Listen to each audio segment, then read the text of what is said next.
This is Rich Kleinfeld.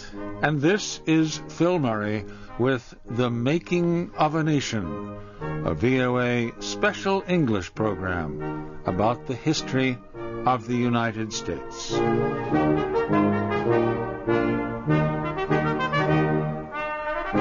Our program today is about the beginning of the administration of President John Kennedy.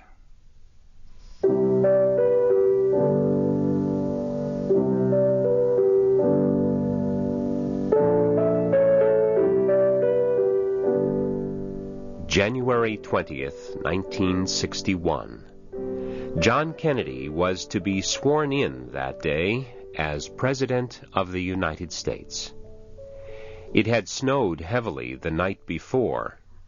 Few cars were in the streets of Washington. Yet somehow, people got to the ceremony at the Capitol building. The outgoing president, Dwight Eisenhower, was 70 years old. John Kennedy was just 43. He was the first American president born in the 20th century. Both Eisenhower and Kennedy served in the military in World War II. Eisenhower served at the top. He was commander of Allied forces in Europe. Kennedy was one of many young Navy officers in the Pacific battle area. Eisenhower was a hero of the war and was an extremely popular man. Kennedy was extremely popular too, especially among young people. He was a fresh face in American politics. To millions of Americans, he represented a chance for a new beginning. Not everyone liked John Kennedy, however. Many people thought he was too young to be president. Many opposed him because he belonged to the Roman Catholic Church. A majority of Christians in America were Protestant. There had never been a Roman Catholic president of the United States. John Kennedy would be the first. Dwight Eisenhower served 2 terms during the 1950s. That was the limit for American presidents. His vice president, Richard Nixon, ran against Kennedy in the election of 1960. Many Americans supported Nixon. They believed he was a stronger opponent of communism than Kennedy. Some also feared that Kennedy might give more consideration to the needs of black Americans than to white Americans. The election of 1960 was one of the closest in American history. Kennedy defeated Nixon by fewer than 120,000 popular votes. Now he would be sworn in as the nation's 35th president.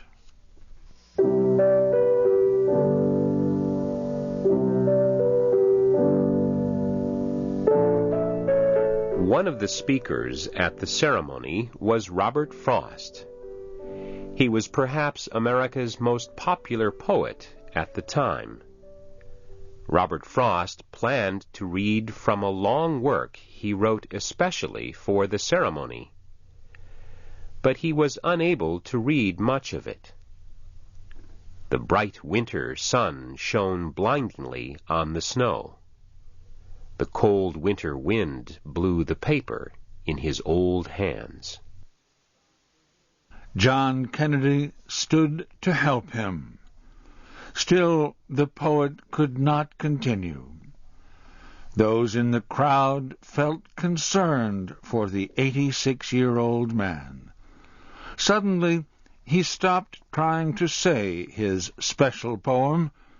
Instead, he began to say the words of another one he knew from memory. It was called the gift outright. Here is part of that poem by Robert Frost, read by Stan Busby. The land was ours before we were the land's. She was our land more than 100 years before we were her people. Something we were withholding made us weak, until we found out that it was ourselves we were withholding from our land of living. Such as we were, we gave ourselves outright. Soon it was time for the new president to speak. People watching on television could see his icy breath as he stood. He was not wearing a warm coat. His head was uncovered. Kennedy's speech would one day be judged to be among the best in American history. The time of his inauguration was a time of tension and fear about nuclear weapons. The United States had nuclear weapons. Its main political enemy, the Soviet Union, had them too. If hostilities broke out, would such terrible weapons be used? Kennedy spoke about the issue. He warned of the danger of what he called the deadly atom.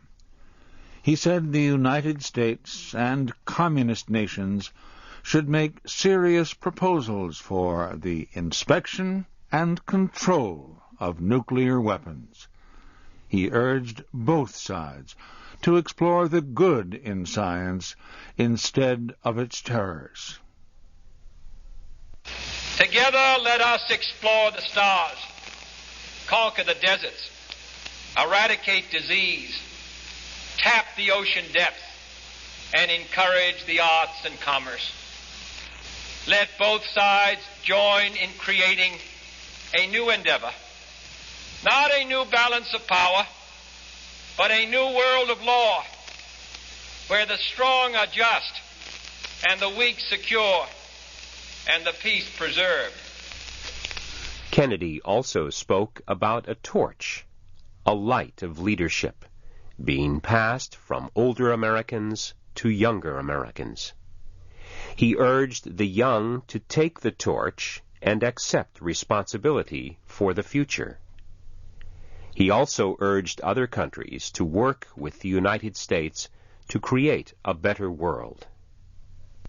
The energy, the faith, the devotion which we bring to this endeavor will light our country and all who serve it. And the glow from that fire can truly light the world. And so, my fellow Americans, ask not what your country can do for you. Ask what you can do for your country.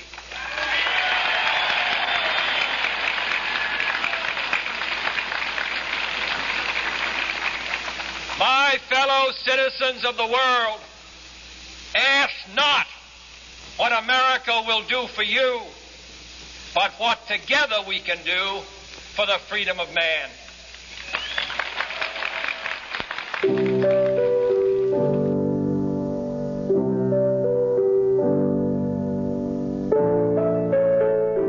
John Kennedy's first 100 days as president were busy ones. He was in office less than 2 weeks when the Soviet Union freed 2 American airmen. The Soviets had shot down their spy plane over the Bering Sea. About 60 million people watched as Kennedy announced the airmen's release. It was the first presidential news conference broadcast live on television in the United States. Kennedy welcomed the release as a step toward better relations with the Soviet Union. The next month, Soviet leader Nikita Khrushchev made another move toward better relations. He sent Kennedy a message. The message said that disarmament would be a great joy for all people on earth. A few weeks later, President Kennedy announced the creation of the Peace Corps. He had talked about this program during the election campaign. The Peace Corps would send thousands of Americans to developing countries to provide technical help. Another program, the Alliance for Progress, was announced soon after the Peace Corps was created. The purpose of the Alliance for Progress was to provide economic aid to Latin American nations for 10 years. The space program was another thing Kennedy had talked about during the election campaign. He believed the United States should continue to explore outer space. The Soviet Union had gotten there first. It launched the world's first satellite in 1957. Then, in April 1961, the Soviet Union sent the first manned spacecraft into orbit around the Earth. The worst failure of Kennedy's administration came that same month. On April 17th, more than 1,000 Cuban exiles landed on a beach in western Cuba. They had received training and equipment from the United States Central Intelligence Agency. They were to lead a revolution to overthrow the communist government of Cuba. The place where they landed was called Bahia de Cochinos, the Bay of Pigs. The plan failed. Most of the exiles were killed or captured by the Cuban army. It had not been President Kennedy's idea to start a revolution against Cuban leader Fidel Castro. Officials in the last administration had planned it. However, most of Kennedy's advisers supported the idea, and he approved it. In public, the president said he was responsible for the failure of the Bay of Pigs invasion. In private, he said, "All my life I have known better than to depend on the experts. How could I have been so stupid?" John Kennedy's popularity was badly damaged by what happened in Cuba. His next months in office would be a struggle to regain the support of the people. That will be our story next week.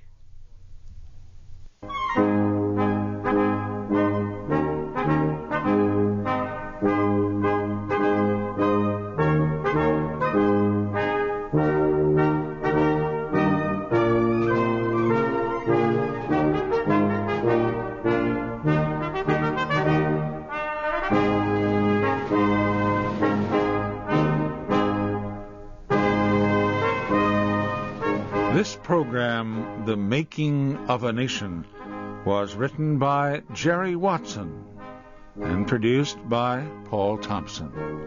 This is Phil Murray. And this is Rich Kleinfeld. Join us again next week for another VOA Special English program about the history of the United States.